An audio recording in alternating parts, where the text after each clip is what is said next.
everyone. I'm Steve, and welcome to our second episode of TEC Sojourns.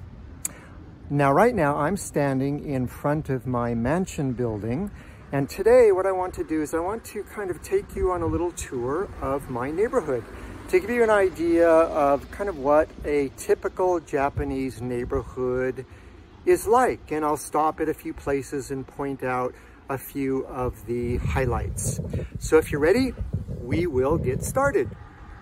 So here's another view of my building. Actually, let me just show you a train going by. And you can see, this is kind of the entrance to my mansion building. And you can see the name of my mansion is Arusu Kikuna. Arusu Kikuna. Now, the first part of it, Arusu, is a Japanese pronunciation of the word art. And Kikuna is this area where I live. And Kikuna, you can see, is on the right, two Chinese characters. And the first one means chrysanthemum, the flower. And the second one is name. So the name of my building, my mansion, my condominium is Art Kikuna. Now, kind of interestingly, in Japan, a lot of apartment buildings and condominium buildings have that word Arusu, art, in it. Why? I have no idea. Anyway, let's get started on the tour.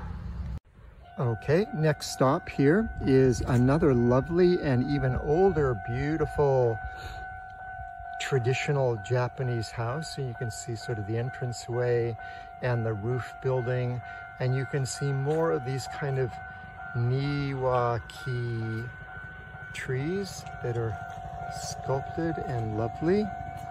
So that's a lovely neighborhood house. I have no idea how long it's been here, but it really is lovely. And here's one more lovely old house in my neighborhood. And again, you can see the niwaki, the beautiful sculpted tree. And this house I really love, and I walk by it almost every day when I'm walking to the station. It's a beautiful old house that I'm sure has been here for probably, I don't know, 50, 60, 70, 80 years. I'm not really sure, but it's a beautiful house, and I know, and it's lived in by sort of grandparents and parents and grandkids, and they're quite friendly. And you can see the kind of typical front entrance and all the beautiful trees.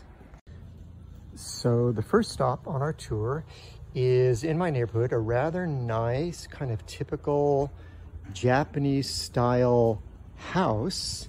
And what you can see just ahead in that lovely, lovely sculpted tree is, as probably you know, a typical Japanese style garden, what we might call a sculpted tree. In Japanese, it's called, this type of tree is called niwaki. So niwa means garden, and ki means wood or tree. And you often see these kinds of sculpted or shaped trees in Japan. And right next to the house, another very typical Japanese item in a neighborhood is, of course, vending machines, which are everywhere in Japan.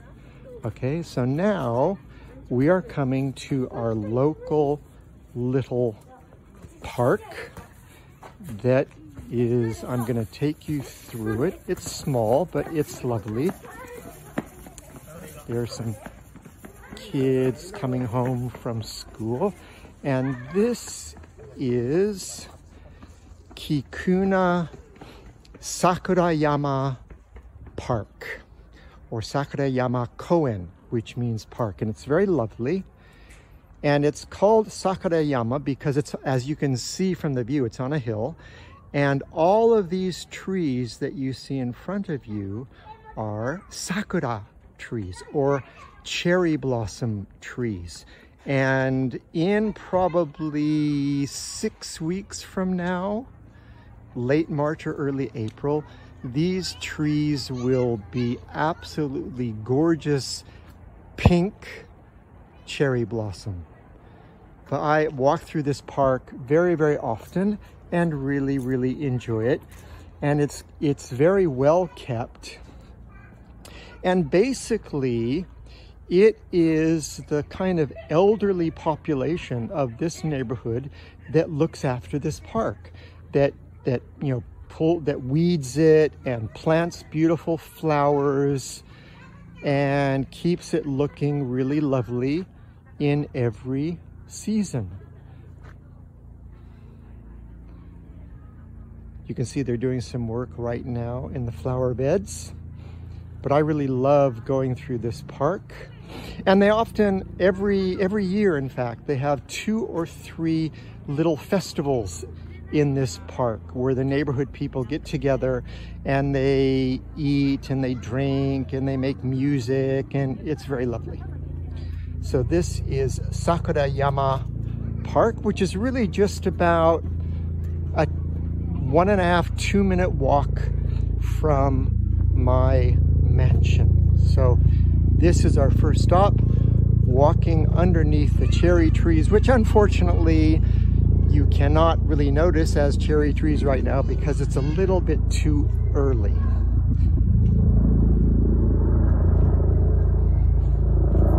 View of this beautiful house because it's really lovely, and the garden with its lanterns and trees.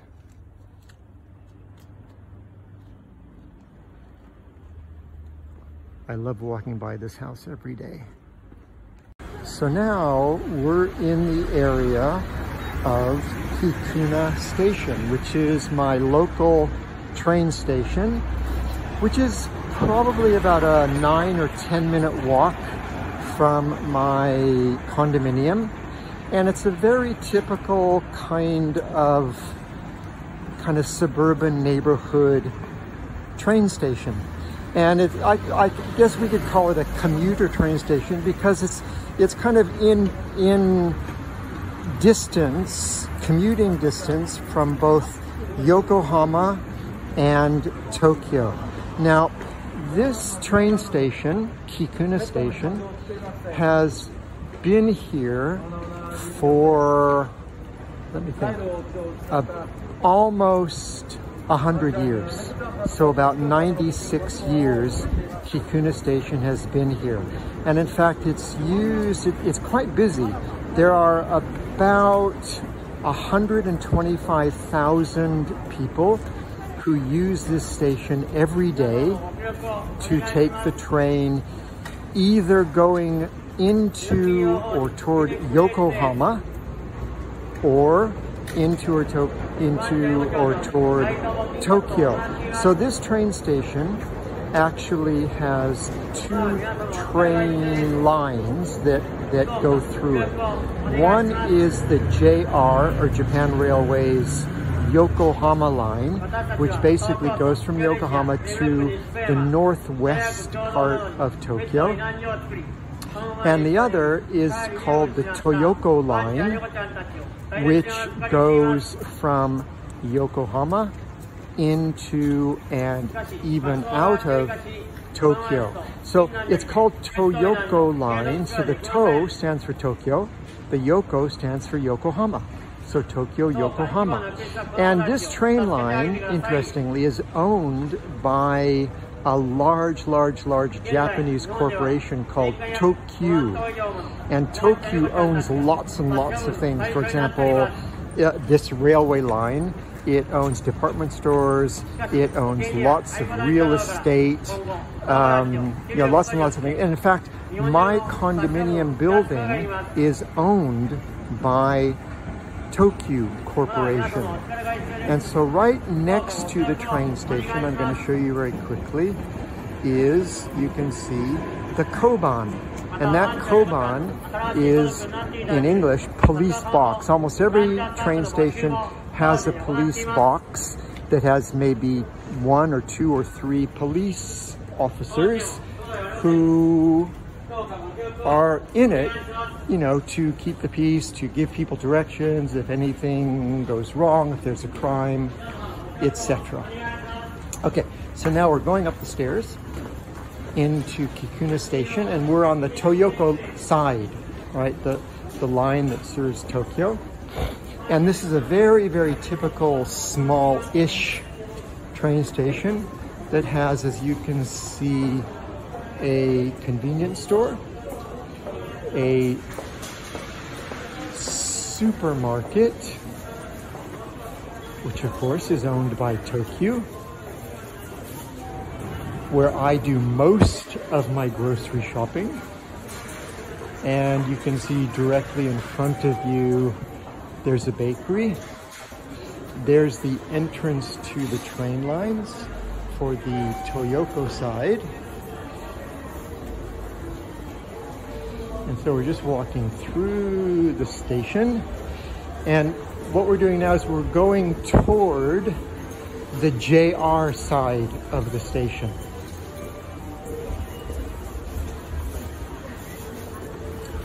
There's more ticket machines.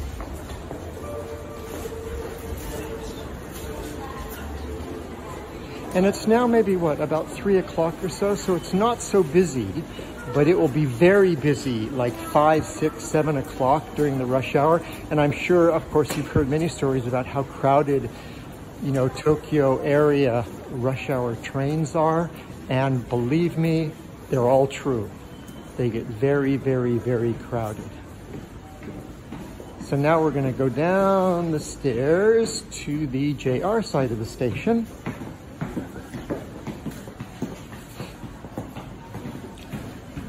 Just so you get an idea of what this side of the station looks like.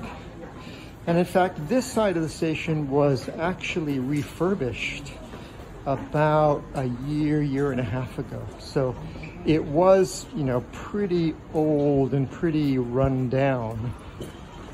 But now it actually, you'll see, looks pretty nice. So there's the train line above. And there's Kikuna JR Station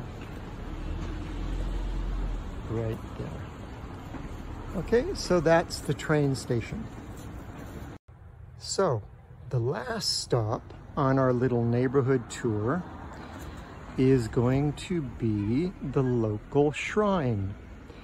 Now in Japan, pretty much every neighborhood has a neighborhood shrine, a Shinto shrine. And, you know, if it's a large, well-to-do neighborhood, the shrine will be bigger and fancier, or it might be quite simple. This one is very, very simple.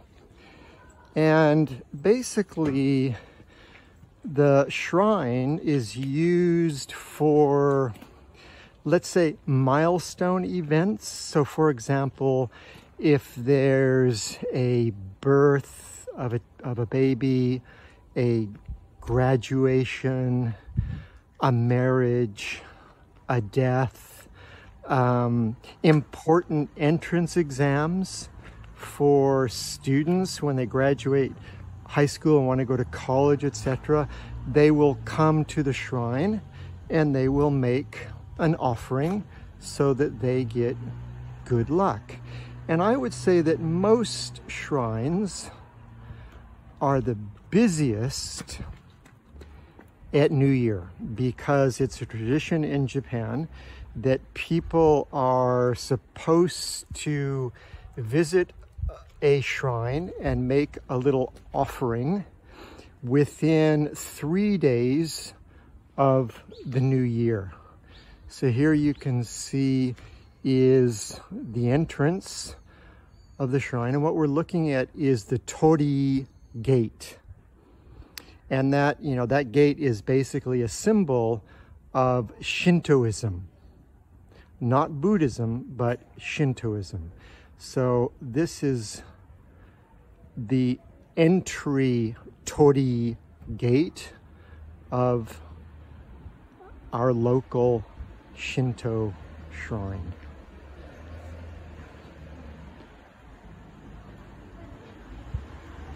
And I'll just let you have one more peek the other direction of the shrine, and that's where we will end our little neighborhood tour.